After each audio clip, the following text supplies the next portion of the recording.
Vamos continuar por aqui, então? Bora. Com a nossa polêmica, com as nossas polêmicas assim. do dia. A gente gosta, eu sei que vocês também gostam, né? Então vamos lá, gente. A gente vai falar do presidente Jair Bolsonaro na conversa do dia, viu?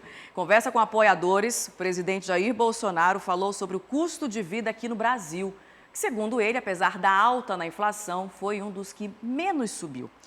O presidente fez ainda uma comparação com pessoas que moram fora do país, Dante. Você acompanhou essa declaração aí do presidente? Vamos ver aqui, essa frase aqui diz respeito a um produto nacional muito desejado, né? Falando picanha no Brasil está a metade do preço do Canadá. Essa é a declaração que foi dada pelo presidente Jair Bolsonaro ali naquele cercadinho onde ele conversa muito com o pessoal ali em Brasília. Agora, uma apoiadora ele precisava comparar também a diferença de salário, né?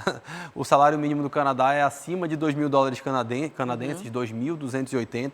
$1 canadense equivale aí a R$4, R$3,95, né? Fui fazer essas contas. É uma diferença bem maior, né? E quem ganha o salário mínimo aqui em Manaus, aqui no Brasil, não consegue comprar picanha. Esse raciocínio do presidente Jair Bolsonaro vai muito ao encontro do que o ministro da Economia, Paulo Guedes, ele fala em diversos encontros internacionais, de que o Brasil foi um país que, depois da pandemia, conseguiu se manter e conseguiu quase ali ficar bem em relação a outros países. Realmente são declarações polêmicas, porque muitos brasileiros concordam, mas também muitos brasileiros discordam. Agora, este raciocínio mesmo do presidente Jair Bolsonaro, a gente precisa mesmo fazer essa comparação, principalmente em relação ao custo de vida. Sim. É completamente diferente. E fora que uma picanha você encontrar aqui no Brasil é muito mais fácil do que você encontrar no Canadá, né? Uma picanha aqui, a gente tem uma produção muito maior por aqui, né? Tem toda essa diferença. Acho que não foi uma frase muito bem colocada aí para dizer o mínimo. Deu para entender o que ele quis dizer, né? Deu para entender. Deu para entender o que ele quis dizer. Só não deu para concordar. Vai, Dante, segue com a próxima polêmica. Assim como de coisas que a gente está falando que não dá para concordar, né? O ministro Alexandre de Moraes multou o deputado federal Daniel Silveira mais uma vez por descumprir o uso, né, a obrigação do uso da tornozeleira eletrônica. Agora o valor dessa multa é de R$135 mil. Está aumentando esse negócio e essa briga parece que não vai parar nunca, né? Mais uma multa, né, Dante? Mais uma. Mais uma multa. E vai cada vez mais majorando, cada vez mais aumentando ali. Dante, me parece, como a gente falou agora há pouco com o Siqueira, parece muito assim uma briga de forças, né? Aquela queda de braço, uma rixa entre comadres, assim.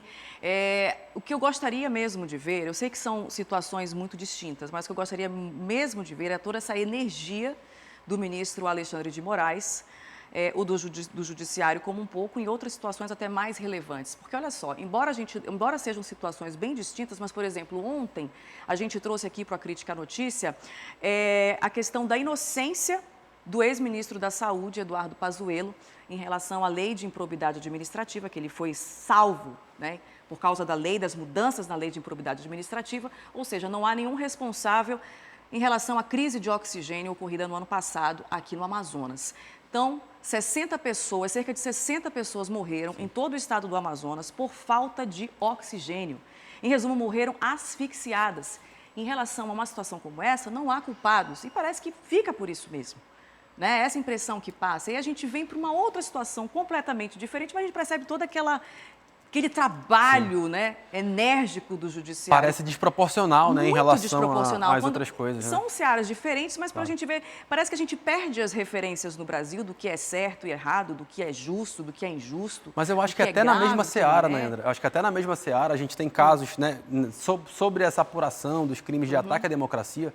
A gente tem outros personagens envolvidos, personagens que a gente sabe também que de repente não estão no Brasil, que ficaram fora do país, que não estão sendo procurados, parece que resolveram esquecer também dessa história, né? Mas nesse caso específico, que concorde ou não, a gente já trouxe essa discussão aqui em alguns momentos, né? Houve aquele aval ali do presidente, então essa situação, basicamente, ela não vai chegar a lugar nenhum, né? Ela não vai chegar a lugar nenhum por conta da decisão que era a prerrogativa do presidente, a gente concordando ou não com ela. Então parece que fica uma coisa de, como a gente falou naquele termo que a gente usou, lenga-lenga. Puxa daqui para cada um querer se mostrar mais forte do que o outro nessa história. E não quer dizer, viu, gente, que a gente concorde com o que falou o Daniel Silveira. Não. Eu não concordo, definitivamente. Falou uma série de imbecilidades mesmo, mas realmente a ação, na minha opinião, é desproporcional e já chega, o Brasil precisa seguir. E a gente precisa ter outras discussões mais importantes. O próprio ministro Alexandre de Moraes se debruçou sobre uma questão muito mais importante, que foi a situação da Zona Franca de Manaus. E certamente tem outras aí que podem ser discutidas muito em breve, né? Perfeito, Dante.